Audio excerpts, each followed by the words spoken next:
bringing back Paul Reed, signing Mo Bamba. We got a lot of 4s and 5. A lot of bigs. So Bamba talked in his introductory press conference, talked about pairing with Embiid on the court and mentioned how Ibaka and Gasol shared the floor and Nurse's offense. So my question is, do you think he could play some minutes at the 4 with Embiid on the floor? And at this point, who do you think will be Embiid's primary backup at the 5? And remember, we have Paul Reed, Bamba, Petrusev, the international guy we're bringing over that Nurse said we're bringing over this year, as well as Montrezl Harrell. So we got a lot of 4s and 5s in the lineup. So who do you guys think will be the primary backup at the 4? And that one's tough. I mean, that one's tough. I think training camp's going to have to definitely determine that, and I don't think that's going to be a set in stone thing. Set in stone thing. I think that could change as the season goes on. Yeah, that'll be fluid. I mean, I think that Bamba comes in and he is close to what his potential was supposed to be, or what he was doing with Orlando when he got the minutes. That's going to be tough to keep him off the court. Yeah, absolutely. Right now, if I don't know, I'm sure Teja has the numbers. I would assume, based on him shooting threes, that his percentages are better than Paul Reed's. Oh, I have the percentages, Eric. That's what I'm saying. I'm sure you had them. I'm assuming that they're much better from the 3-point line. I'm just not sure that he can defend most 4s. Yeah. Which would lead me to think that he would be more of the primary 5, and Reed would be 5 and 4. Play on the matchup, right? On the matchup. I'm thinking that they could Reed end up playing more minutes with Joel and some minutes with the backup 5. Like if you played Cleveland, for instance, with Jared Allen and Evan Mobley, then maybe Bamba can squeeze in at 4 and play Mobley, right? I mean, there's some 4s you can play. If you're playing the Lakers and Rui is in, you could play him on Rui, maybe. Bamba's pretty athletic. He's not a slow poker. You could play him, maybe against Sacramento, Golden State, with Draymond. Yeah, definitely. So there's some teams out there you could play that size with. But he's still going to have to be, show some more agility, because most of those guys that you could probably put him on are still agile and can make plays off the dribble. Mm-hmm. So in 21-22, when he was averaging 26 minutes a game with Orlando, Bamba had a true shooting percentage of 58%, which ranked him 78th overall in the NBA. Next to guys like Bruce Brown, Booker, AD, Chris Boucher, who was Nurse's backup for a while, backup big. He had a catch and shoot percentage of 39% off of 4 attempts per game. Pretty good, pretty damn good, right? Last season, his overall 3-point percentage plummeted a lot with the Lakers. I know he couldn't shoot in LA for some reason, but overall for the season, when you do Orlando and LA, he still had a catch and shoot of 40.5% off 2.4 attempts. So that's 2 years overall of 39 to 40%. If he hovers around 38 to 40%, he's going to play. He's definitely going to have those Ibaka Gasol minutes. He's going to play. And I like that he talked about that too. It's cool to have a player that knows his upcoming coach's recent past, and it shows you why. Yeah, I get it, but Ibaka was also a great defender, primarily 4. Yeah, until he got older. Yeah, that's true. And Bamba's been strictly 5.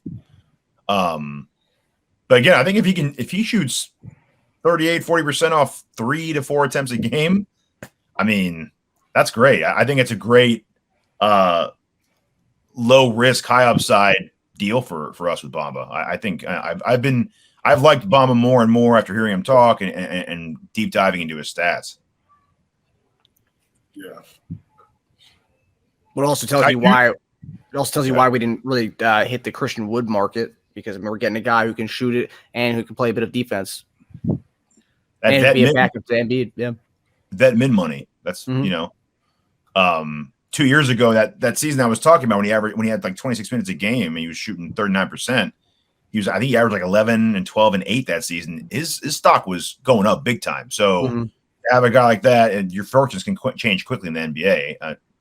Have a guy like that on the vet min's awesome. I do see Reed probably grab more minutes at the 4, and Bob would probably grab more minutes at the 5. But I'll agree with Eric. It'll be fluid as much as Reed lovers don't want to hear that. Yeah, Reed and his $8 million a season's not. He's not plug and play at this point. No matter what, right? They're going to definitely see how it goes from game to game after training camp. Y'all hammering for him to come back, huh? You're hammering for him to come back to do what? Improve and play, right? Yeah, that's interesting, man. Yeah, but if Bamba looks again like you said, like he was supposed to look. I mean, let me put it this way: as Reed fans, we want him to look similar to what Bamba was doing 2 years ago. So if Bamba plays like that again, then it's a good problem to have, I think, between him and Reed. Yeah, I think just the ability for them to show versatility to play with other bigs helps. And the way to do that is for some of them to be able to spread the court and not really play on top of each other or clog the paint. And with Embiid missing what, 17 games, 65. He's going to play 65 games. Is that what it is? 65 or 67, right? Whichever one it is. He's going to play his 67 games or whatever it is. There you go. Bamba might be starting 17 games. They're going to have at least 15 games where they're going to get a majority of the minutes. Yep. I don't expect you guys to know much about the Petrusev guy, but what do you guys think of? What do you guys make of that? I was under the impression that he was not going to be on the active roster, but when Nurse brought it up on Maxi's podcast, I was kind of surprised because it seems like we already have a lot of bigs already, and now we're bringing another one. I know he can stroke the ball a little bit, he can shoot it, but I don't know, but I'll believe it when I see it. That's one thing I know about guys coming from overseas is. I've seen it go both ways. You see him and then you don't. Yeah, I've seen him come and have success, and I've seen some of this.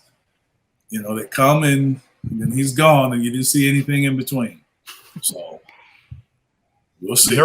Nurse also said our roster right now and the roster we see come training camp will look very different. So Petrusev could easily be one of those differences. He said that? Yeah. Recently? Yeah. On Maxi's podcast, right? I believe that's what he said. He said our roster right now and the roster you see at training camp won't look similar. Something like it'll look different is what he meant. Yeah, I mean moving your two guys with the last year of their deal can make it look very different. He also said he spoke to Tobias's dad and they had a good conversation about how he's going to use him this year and that kind of stuff. So that also, it goes back to what we said about Harden being moved before Tobias would in our mind. I think Tobias. There was reports also that he had a good conversation with James too, right? Yeah. Okay.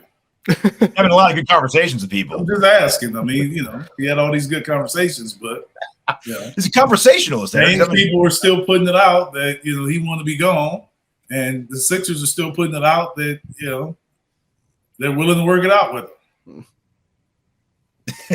Yeah, love talk. And, I don't know what you say. Tobias' dad he wasn't talking on speakerphone for us to know what he said. That's true. What That's your true. people say. Maybe Nurse was like, "Hold on, I'm not on speaker, am I? You're not at a restaurant, are you? Just checking. I would, if I was the GM, I would definitely make that joke. I mean, no question. I'd be like, you're not at a restaurant and you're not on speakerphone. All right, good. Let's talk about Tobias now.